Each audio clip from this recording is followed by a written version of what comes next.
Last year, I added up every receipt from the garden center, every single one. And when I saw the total I'd spent on seeds alone, I actually felt a little sick.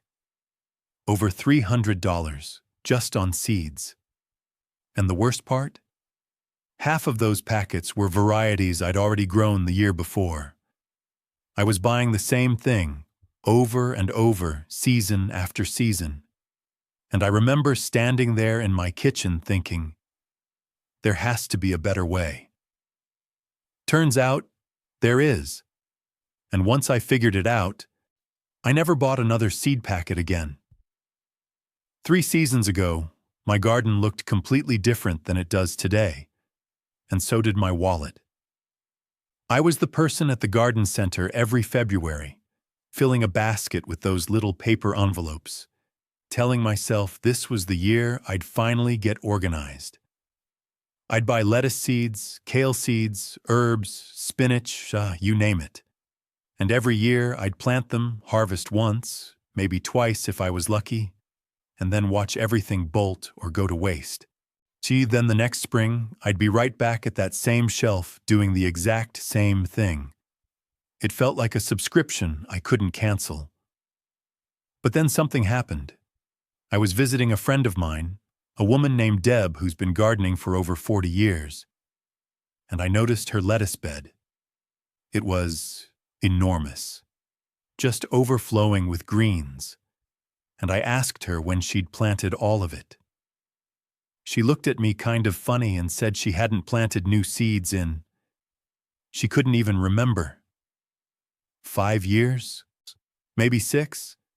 She just kept cutting and it just kept coming back.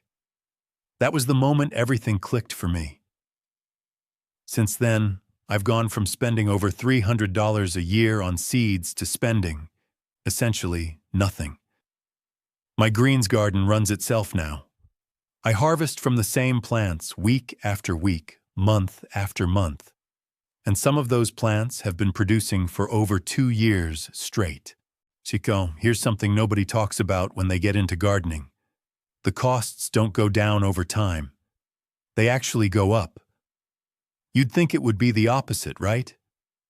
You learn more, you get better at it, so it should get cheaper. But that's not what happens. What happens is you get more ambitious. You want more varieties. You want heirloom tomatoes and specialty peppers and 5 different kinds of basil. And suddenly your seed order in January looks like a grocery bill. I added mine up over the past 5 years, and it came to over $1,400, just in seeds. That's not soil, not fertilizer, not tools, just seeds. And here's the thing that really got under my skin. Most of those seeds, they're designed for a single harvest.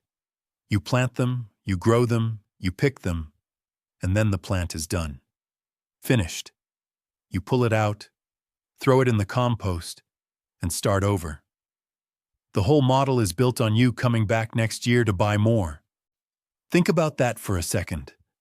The seed industry, and I'm not saying they're evil or anything, but their entire business depends on you needing to repurchase every single season.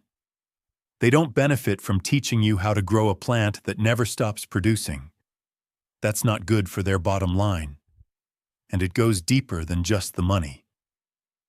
There's the time you spend starting seeds indoors, the trays, the heat mats, the grow lights, the hardening off process. Every year, the same cycle. Weeks of babysitting little seedlings just to get back to where you were 12 months ago. It's exhausting. And for what? So you can harvest a head of lettuce, 1 head, and then start the whole process over? I got tired of it. Really tired of it. And I started wondering, what if there was a way to plant once and harvest, basically forever? So what changed everything for me was a method that's been around for centuries, long before seed packets existed on store shelves. It's called cut and come again gardening, and the name tells you exactly what it is. You cut your greens, and they come again. Simple as that. But the simplicity is what makes people overlook it. They think that can't really work. It has to be more complicated than that. But it's not. The science behind it is actually straightforward. Most leafy greens, and a lot of herbs, grow from what's called a basal crown. That's the central growing point right at soil level where all the leaves emerge from. When you harvest a full head of lettuce, when you pull the whole plant or cut it at the base, you destroy that crown. Game over. But when you cut just the outer leaves, or trim about an inch above that crown, the plant doesn't die. It doesn't even slow down much. It just keeps growing. New leaves push out from the center within days, and you can do this over and over and over again. Some of my lettuce plants have given me 15, 20 harvests from a single planting. No new seeds, no transplanting, no starting over. And the best part? You don't need anything special. No fancy equipment, no secret fertilizer. Just a sharp pair of scissors or a knife, your existing garden bed or even a container, and a basic understanding of where and how to cut. That's it. The method works with lettuce, spinach, kale, Swiss chard, arugula, mustard greens, collards. Most herbs like basil, cilantro, parsley, and chives. We're talking about dozens of plants that will just keep producing if you harvest them the right way. All right, let me walk you through exactly how I do this. Because once you see it in action, you're going to wonder why you ever did it any other way. I'm going to use lettuce as the main example here because it's the easiest and most dramatic. But everything I'm about to show you applies to almost any leafy green. Step 1, and this is important, you need to let your plant establish itself before you start cutting. I know it's tempting. You see those beautiful little leaves coming in, and you want to start harvesting right away. Don't. Give the plant at least 4 to 6 weeks from transplanting, or until it has at least 6 to 8 true leaves. If you cut too early, the root system isn't developed enough to support regrowth, and you'll weaken the plant right out of the gate. Step 2. When you're ready to harvest, always cut from the outside in.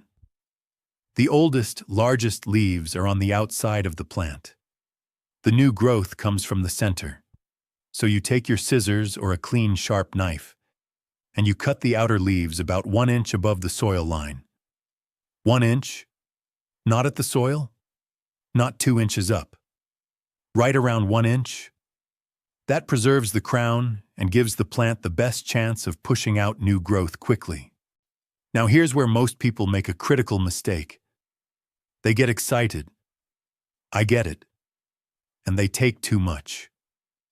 You should never harvest more than 1/3 of the plant at any one time. I'll say that again. No more than 1/3. If you strip it down to a nub, yeah, it might recover, but it's going to be stressed. It'll be slow, and you might lose it entirely in hot weather. 1/3. That's the rule. Step 3. After you cut, water the plant lightly. See, not a deep soak, just enough to keep the soil moist around the base. The plant is going to redirect energy into new leaf production, and it needs that moisture to do it efficiently. I like to add a light dose of liquid fertilizer at this point too, about half strength. Fish emulsion or a simple compost tea works great. You don't need anything fancy. Step 4. Timing your next harvest. This is where it gets really fun. In cool weather, spring and fall, you can come back and harvest again in about 7 to 10 days. In summer heat, it might take a little longer because some greens slow down when it's hot. But in ideal conditions, I've had lettuce ready for another cut in as little as 5 days. 5 days from cutting to a full new set of leaves. Step 5. And this is the pro tip that took me a while to figure out. Stagger your plantings. Even though each plant keeps producing, I like to have 3 or 4 small patches at different stages. So while I'm cutting from one patch, the others are growing back. This way, I've got fresh greens literally every single day, without ever running out. I use a simple 4x4 raised bed divided into quadrants. I plant each quadrant about 2 weeks apart. By the time I've harvested through all 4, the first one is ready to go again. It's a continuous cycle. Step 6. Keep an eye on the center of the plant. As long as you see new little leaves forming in the middle, tight, light-colored baby leaves, you're in good shape. That means the crown is healthy and the plant is actively regenerating. If the center starts to elongate, if you see a stalk shooting up, that's the plant trying to bolt, trying to go to seed. When that happens, and it will eventually, especially in summer, you have a couple of options. So you can pinch off the flower stalk immediately, and sometimes the plant will go back to producing leaves. Or you can let it bolt, collect the seeds, and start a new patch. Either way, you're not buying seeds from a store. Step 7. For herbs, the technique is slightly different, but the principle is the same. With basil, you want to cut just above a leaf node. That's where 2 leaves branch off from the stem. When you cut there, the plant splits into 2 new branches. So every time you harvest, you're actually doubling the number of stems. I have basil plants that started as a single stalk and now look like small bushes, just from strategic cutting. Parsley and cilantro work the same way. Cut the outer stems at the base and let the center keep growing. Chives. You can basically mow them down to about 2 inches and they'll be back in a week. Step 8. Overwintering. Now, this depends on your climate, but a lot of these plants are tougher than you think. Kale, spinach, and chard can handle frost. I've harvested kale in December with snow on the ground, and it was actually sweeter because the cold converts starches to sugars. A simple cold frame or even a layer of row cover can extend your season by months. I'm in Zone 6, and I harvest greens from March through December, using nothing more than a few hoops and some frost cloth.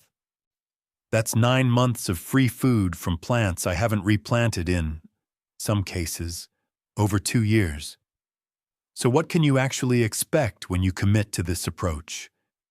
Let me give you some real numbers from my own garden. Last year, I harvested greens from 22 plants. Those 22 plants gave me roughly 140 individual harvests across the season. If I'd been buying that same amount of organic mixed greens from the grocery store, we're talking somewhere around $400 worth. From 22 plants that I didn't buy new seeds for. The quality is better too, and I don't say that just because they're homegrown. When you cut lettuce and eat it within an hour, the texture is different. It's crisp. It's alive. It hasn't been sitting in a plastic clamshell for 6 days losing nutrients. And there's something else. The flavor actually improves with successive harvests.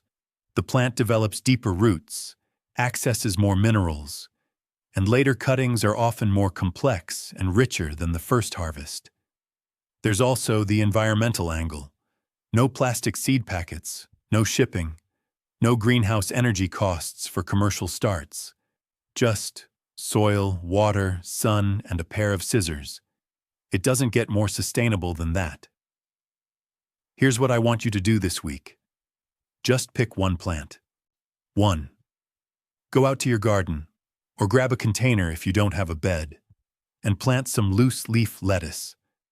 Not head lettuce, loose leaf. Varieties like black-seeded Simpson, or red oak leaf, or a simple mesclun mix. Those are the most forgiving for cut and come again. Give it a month to establish, then make your first cut. Follow the 1/3 rule. Cut an inch above the soil, water it, and then just watch. When you see those new leaves pushing out from the center 3 or 4 days later, you're going to feel something shift. You're going to realize, I don't need to buy this anymore. Tell me in the comments what variety you're starting with. I want to hear about your first harvest, your second harvest, your 10th harvest. And if you want to take this even further, I've done a deep dive on saving seeds from bolted greens so you can share with neighbors and never run out of starter plants either. I've also covered how to build a simple cold frame for about $15 that'll extend your harvest through winter. This is what real self-sufficiency looks like. It's not dramatic. It's not complicated. It's just one good method, done consistently, that frees you from a cycle you didn't even realize you were stuck in. Your garden already has everything it needs to feed you, over and over and over again. You just have to learn how to let it.